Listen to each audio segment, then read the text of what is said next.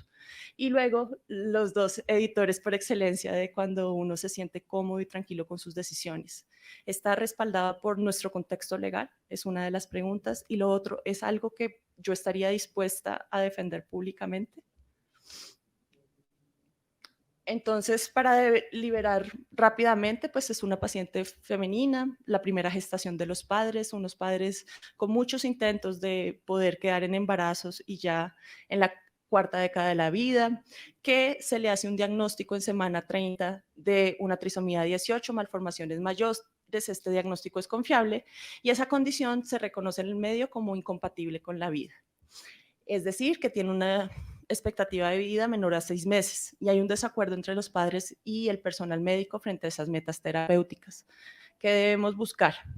¿Cuáles son esas terapias que son desproporcionadas y cuál sería la mejor conducta? Como les venía diciendo, el contexto es qué es lo que nosotros llamamos una vida digna de ser vivida. ¿Cuál es el lugar de la vida humana y cuál es el lugar de la calidad de vida en esta discusión? Cuál es nuestra reacción, nuestra actitud frente a la discapacidad severa y en ese sentido buscar el bienestar del menor y un tratamiento que sea proporcionado a esas metas que nos permitan planificar. ¿Se debería mantener la vida como un valor absoluto o acompañar el fallecimiento de este recién nacido? ¿Se deberían mantener o retirar los soportes vitales? Entonces, la zona gris de decisiones donde realmente está la deliberación bioética. Y por eso es importante tener en cuenta tanto el criterio de mejor interés del menor como la discreción parental. Y entonces, ¿a cuál le vamos a dar más valor? ¿A lo que dicen los padres, a lo que dice la ciencia, los médicos? Se propone, y en el capítulo lo hago explícito, a que esto esté permeado siempre por un filtro y es ese principio de daño. Y es ese cuestionarnos, bueno, si hago todo lo que los padres me están solicitando, ¿estoy dañando al recién nacido? ¿Estoy dañándolo? Si la respuesta es no, es tal vez un lugar en donde el médico, nosotros, debamos ser un poco más flexibles y empezar a escuchar cuáles son esos espacios que la familia consideran y definen como calidad de vida. Si la respuesta es sí, es entonces un punto en donde, en donde tenemos que entrar a negociar, que es eso que definitivamente genera daño, es un lugar en donde nosotros podemos alzar la mano y decir esto no se va a hacer. Pero siempre buscar la negociación porque finalmente atender este tipo de casos es también atender anticipadamente el duelo de una familia, es también cómo ese duelo va a ser construido. Existen los aspectos legales, esto está respaldado por la Constitución Política, por la Convención sobre Derechos Humanos y el Código de Infancia y Adolescencia. Entonces, ¿qué se hizo? Porque esto fue un caso real para nosotros. ¿Qué se hizo tras la escucha activa, tras esa línea y esa planificación anticipada? Empezamos a hacer un pacto frente a cuáles medidas se digan desproporcionadas y por qué. Desproporcionado la reanimación cardiopulmonar por dos razones. Primero, para que el recién nacido está en estas situaciones porque hay un deterioro muy grande de su condición, mucho más de lo que habíamos proyectado. Y porque también desproporcionado porque después de una reanimación, esa morbilidad que ya tenía por su condición se ve aumentada. Es decir, estamos estableciendo un lugar en donde el sufrimiento del recién nacido va a ser mayor. Desproporcionada la realización de procedimientos quirúrgicos. ¿Por qué? Porque no tienen un respaldo científico para decir que definitivamente van a ser conductas que van a mejorar la situación del paciente. Y desproporcionado empezar a titular soportes vitales avanzados. Ya en el momento que un recién nacido necesita una diálisis, necesita otros soportes más allá de la ventilación mecánica, es porque su estado está en detrimento. ¿En qué sí se puede dialogar y ceder? ¿En cuáles son esos cuidados básicos? Hablar de nutrición. ¿Por qué? Porque así como el recién nacido puede fallecer en el primer momento, puede fallecer en 6 meses y tenemos que buscar la mejor manera de cuidarlo. Entonces, esta es una invitación para hacer una toma compartida con los pacientes, porque esas emociones que inicialmente los padres empezaron a tener pueden ser resignificadas, resignificadas en el amor, la esperanza, la gratitud y la compasión. Muchas gracias.